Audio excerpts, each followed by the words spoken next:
Assalamualaikum warahmatullahi wabarakatuh. My name is Ristriardani. I am a student of Psychology Faculty UPI University, and my student number is 212409091. Today I will explain my main assignment from Mr. Budiantaro. Let's me to share the topic. Okay. Today I will discuss about ethics, and the topics are: first, one is ethics. Second, what use is ethics? Third, where does ethics come from? And the fourth, ethics are different for two legislation.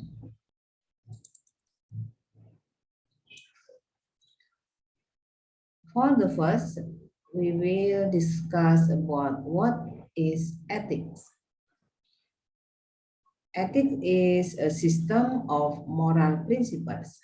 They affect how people make decisions and lead their lives. Ethics is concerned with what is good for individuals and society, and is also described as moral philosophy. The term is derived from the Greek word ethos, which can mean custom, habit, character, or disposition.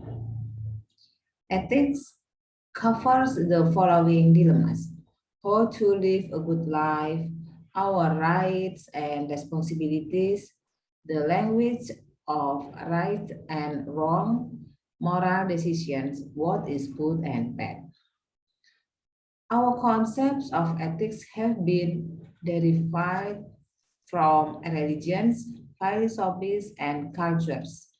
They infuse debates on topics like abortion, human rights, and professional conduct.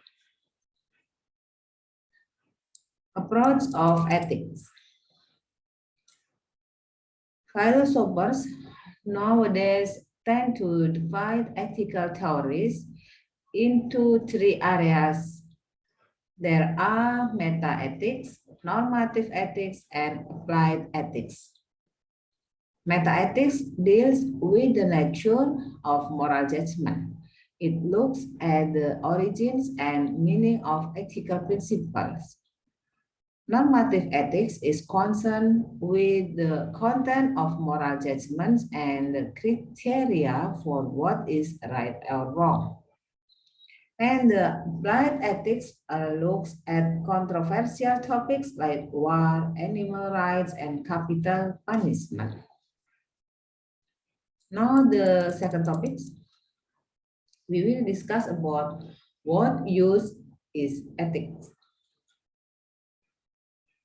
If ethical theories are to be useful in practice, they need to affect the way human beings behave.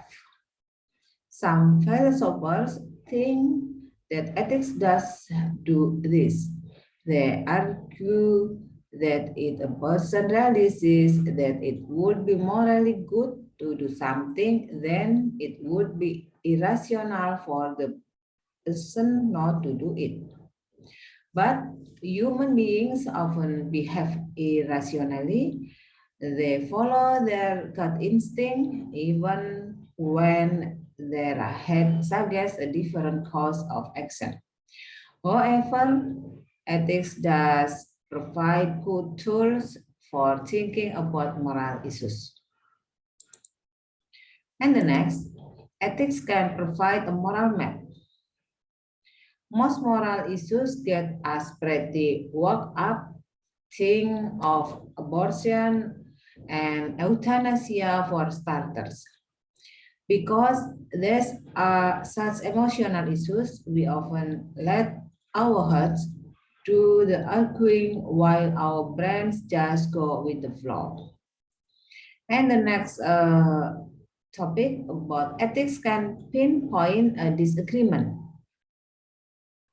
Using the framework of ethics Two people who are arguing moral issues can often find that what they disagree about is just one particular part of the issue and that they broadly agree on everything else. That can take a lot of heat out of the argument and sometimes even hint at a way for them to resolve their problem. But sometimes ethics doesn't provide people with the sort of help that they really want. The next discussion about ethics doesn't give right answers. Ethics doesn't always show the right answers to moral problems. Indeed, more and more people think that for many ethical issues, there isn't a single right answer, just a set of principles that can be applied to particular cases to give those involved some clear choices. And ethics can give several answers. Many people want there to be a single right answer to ethical questions. They find moral ambiguity hard to live with because they genuinely want to do the right thing, and even if they can't work out what that right thing is, they like the idea that somewhere there is one right answer. Okay. The third topic is, where does ethics come from? Philosophers have several answers to this question. One, God and religion.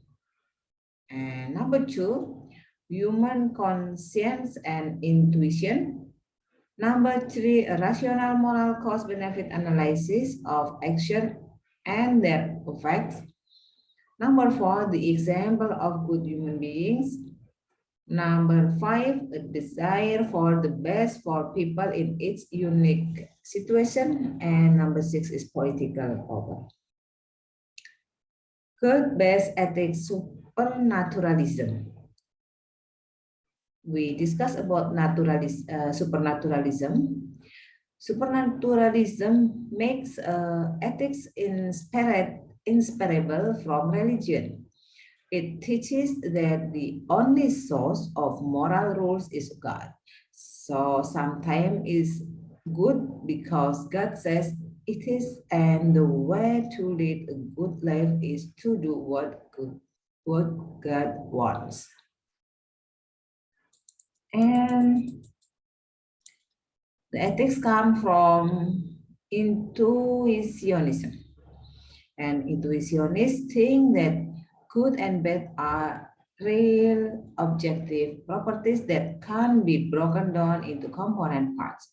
Something is good because it's good. Its goodness doesn't need justifying or proving.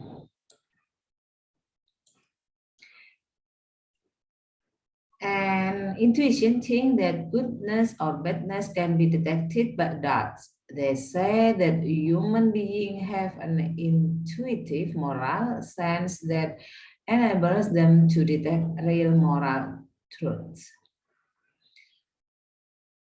Consequentialism. This is the ethical theory that most non-religious people think they use every day. It bases morality on the consequences of human actions and not on the actions themselves. Consequentialism teaches that people should do whatever produce the greatest amount of good consequences. Two problems with consequentialism are it can lead to the conclusion that some quite dreadful acts are good, Predicting and evaluating the consequences of action is often very difficult. And non-consequentialism or deontological ethics. Non-consequentialism is concerned with the action themselves and not with the consequences.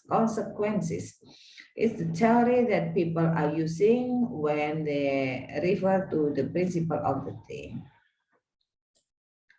And there are virtue ethics. Virtue ethics looks at virtue or moral character rather than at ethical duties and rules or the consequences of action. Indeed, some philosophers of the schools deny that there can be such things as universal ethical rules. And the next discussion about situation ethics. Yes, situation ethics reject prescriptive rules and argues that individual ethical decisions should be made according to the unique situation. And the ethic and ideology, some philosophers teach that ethic is the codification of political ideology and that the function of ethics is to state, enforce, and preserve particular political beliefs. They usually go on to say that ethics is used by the dominant political elite as a tool to control everyone else. Okay, the last topic is ethics are different to legislation. This is the last topic. Ethics are a system of principles and customs that affect how people lead their lives.